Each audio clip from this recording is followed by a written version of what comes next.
Imagine sacrificing everything for the man you love, your dreams, your family's trust, even a piece of your soul, only to wake up one morning and find him smiling beside another woman in wedding photos you weren't supposed to see. This isn't just a story about betrayal, it is a journey through heartbreak, resilience, and an unforgettable twist of karma that will leave you speechless. Stay with me because Anita's story is one you won't forget in a hurry.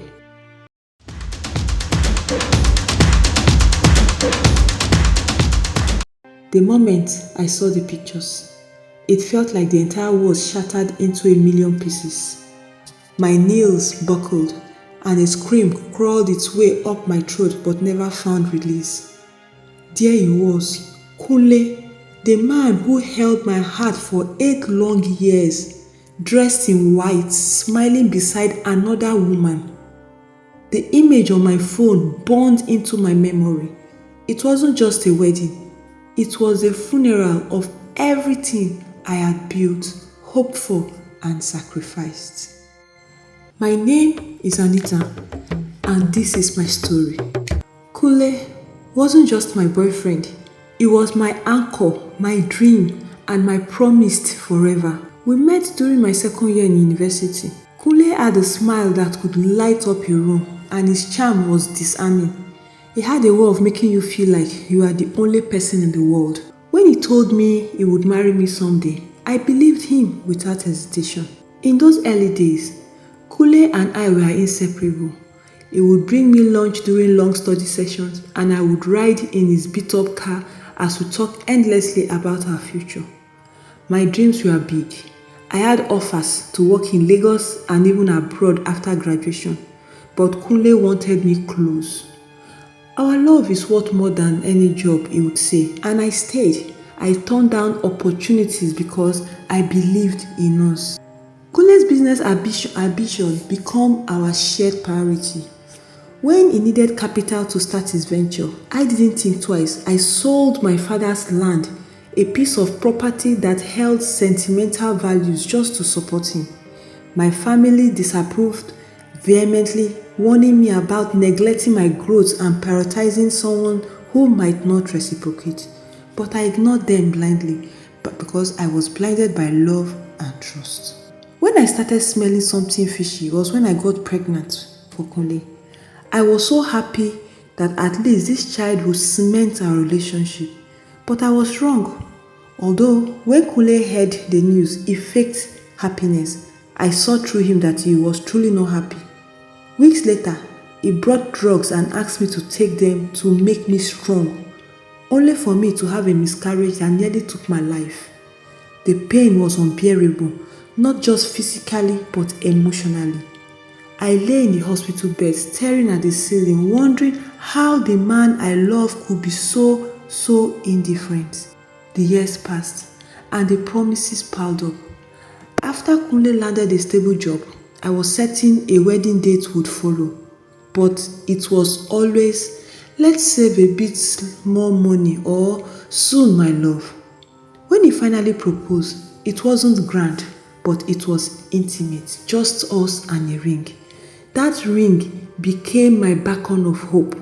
I clung to it, convincing myself that the wait was worth it. Then came the betrayal. Soon after the engagement, Kunle left for what he called a work trip. I had no reason to doubt him, but that Saturday morning, my best friend Tayo called. Her voice trembled as she spoke. Anita, are you sitting down? I need to tell you something. The next thing I knew, she sent me pictures of Kunle at a traditional wedding with another woman. My hands shook as I scrolled through the images. I felt like my heart had been ripped from my chest. I called Kunle, desperate for an explanation. When he answered, his voice was cold, detached. I didn't know how to tell you, he said. I am sorry. That was all. 8 years of love reduced to a single word. The truth unrevealed quickly. The woman he married came from a wealthy family.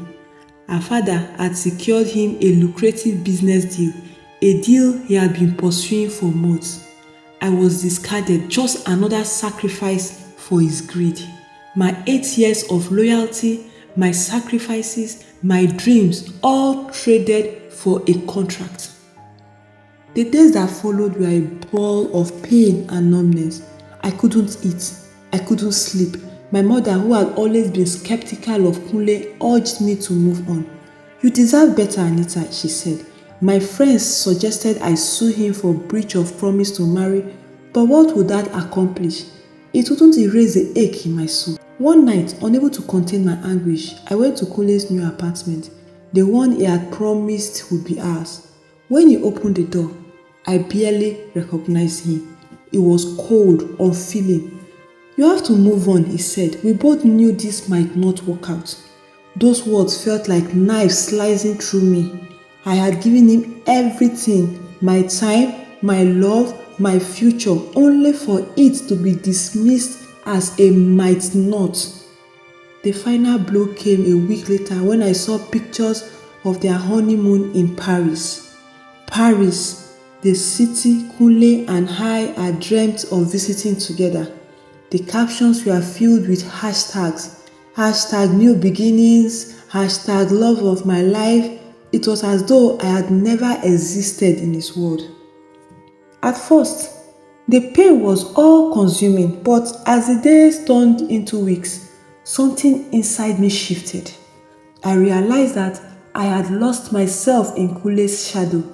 I had given up my dreams, my identity for someone who didn't value me. Slowly, I began to pick up the pieces. I started by reclaiming the opportunities I had once turned down. A managerial position at a top firm in Lagos opened up and I seized it. I poured my energy into my work, rediscovering the ambitious, vibrant woman I used to be. Fate had more in store for me. 6 months later, I met Desmond. He was everything Kunle wasn't: kind, steady, and transparent. Desmond didn't just tell me I was important, he showed me. He supported my career, encouraged my passion, and treated me like an equal. With him, love didn't feel like a gamble. It felt safe, empowering, and true. Desmond and I married a year later in a simple but beautiful ceremony. As I stood beside him, holding his hands, I felt a peace I had never known. This was what love was supposed to be: honest, supportive, and pure. Together, we built a life filled with laughter and mutual respect.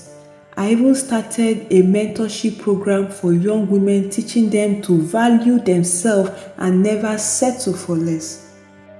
But karma has its way of catching up. One evening, a mutual friend told me about Kunle's downfall. His lucrative business deal had collapsed after the company accused him of fraud. The wealthy family he married into turned their backs on him when the money dried up. To make matters worse, his wife filed for divorce, taking with her what little he had left. His health deteriorated as stress consumed him, leaving him a shadow of the man he used to be.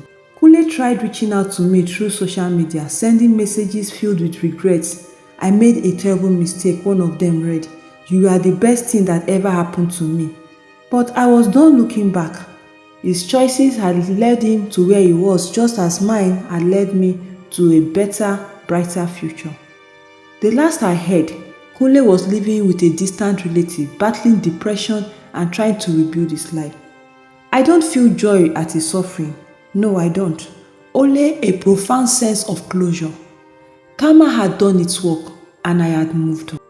Years passed, but life continued to test me in ways I never imagined. While my marriage to Desmond was the epitome of peace and partnership, echoes of my past still lingered, not as pain but as lessons etched deeply into my soul. I had grown stronger, more assertive, and more determined never to let anyone define my worth again. One quiet evening, I was preparing for a mentorship section when an unexpected message popped up on my phone. It was from Kunle's younger brother, Jide.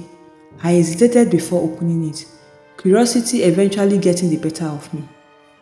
"Hi, Anita," the message read. "I know I have no right to contact you, but Kunle has been asking for you. is not in a good place mentally or physically. He said he needs to apologize in person. I thought you should know. I stared at the message, emotions crushing within me. A part of me wanted to ignore it completely. I had moved on, rebuilt my life, and found happiness. Yet another part of me, the compassionate part, remembered the kunle I once loved, the one who had promised me forever, even if he had shattered it later. After much deliberation, I decided to meet him, not for closure, but for the peace of mind that comes from forgiveness. When I walked into the small, dimly lit room where he now lived, I barely recognized him. The once vibrant man with an electrifying smile was now a frail shadow, his eyes sunk and his spirit visibly broken. He looked up at me, and for a moment we were both silent, the weight of the past settling between us like an invisible barrier. Anita, he began, his voice shaking. I don't deserve your forgiveness, but I need to see you. I needed to say I am sorry, not just for what I did, but for who I became. I sat down, keeping a respectful distance. Why now, Kunle? After all these years? He sighed, a heavy sound that seemed to carry the weight of his regret. Because I see now what I lost. I traded love for greed, loyalty for ambition. And in the end, I lost everything except the guilt of what I did to you. His words were sincere, but they no longer had the power to wound me. I had healed, grown, and found a life far better than the one I had with him. Kunle, I said, my voice steady, I forgive you, not for your sake, but for mine. I refuse to carry the burden of resentment any longer. I have moved on, and I hope you find a way to do same. Tears welled up in his eyes as he nodded. Thank you, Anita. You've always been better than I deserved. I left that room feeling lighter, as though a chapter I didn't know needed closing had finally ended. Kunle's apology wasn't the redemption of his character, but it was the final piece I needed to fully let go. With time, my mentorship program blossomed into a nationwide initiative, empowering countless young women to find their voices and value. I shared my story openly, not as a tale of heartbreak, but as a beacon of hope and resilience. Kunle's story, though tragic, serves as a powerful reminder in my sections. Choices have consequences, and self-worth should never be compromised for love. As for me, life with Desmond continued to flourish. Together, we raised two beautiful children who grew up understanding the value of respect, kindness, and integrity. And every time I looked at them, I knew that my journey, though fraught with pain, had led me to a life filled with purpose, love, and unshakable joy. The past no longer held me captive. Instead, it became the foundation upon which I built a life worth living. Life lessons. 1. Never lose yourself in love. True love complements you, it doesn't consume you. Always prioritize your dreams and identity. Anita rediscovered her strength when she chose herself over heartbreak. 2. Pain can lead to growth. Heartbreak is devastating, but it can be a catalyst for rediscovery and resilience. Anita's pain became the foundation for her success and empowerment. 3. Know your worth. Never settle for someone who doesn't see your value. Anita's journey is a testament to the importance of self-worth and the dangers of blind loyalty. 4. True love builds, not breaks. The right partner uplifts and supports you, helping you become the best of yourself.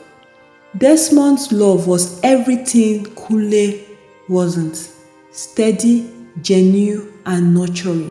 Finally, you hold the key to your freedom.